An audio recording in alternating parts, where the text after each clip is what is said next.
Hello, my name is Calvin Wilson, and the name of my article is called Falling Behind, and this was sourced from Georgetown University. Basically, to summarize this article, it talks about the correlation and effects of the job market with schooling in this economy and the shortage of positions filled that have a high demand.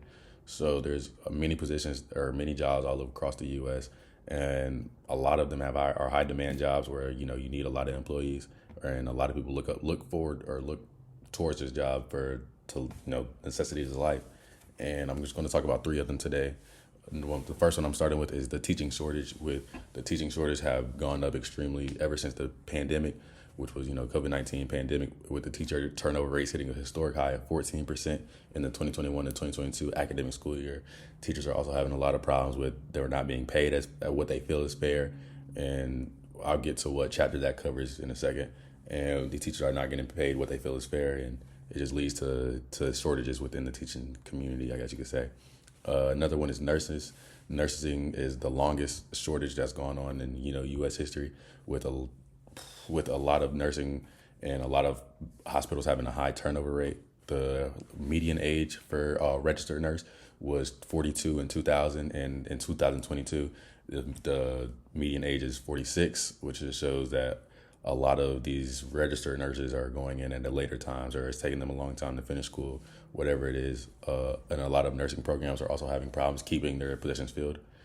Nursing is, I feel like, is a popular thing, but as you can see, that it's still a shortage within it. And then my last job that I'll talk about is trucking. Trucking is something that keeps our economy running. It keeps the United States, honestly, the world running.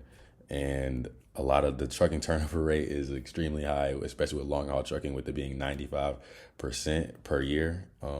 It's averaging that, and that's just whether it's voluntary, involuntary. That's just a high rate. A lot of people may leave one company, go to another company, start their own company, things like that. But again, it's still a high rate, and that's what people do.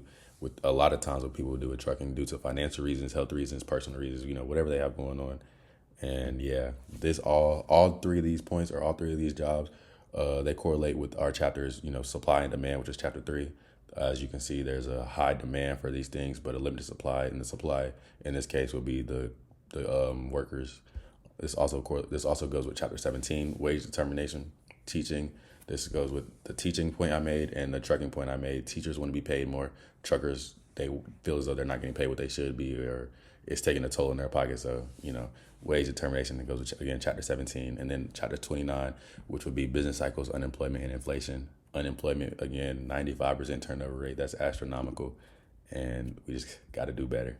But it's our economy.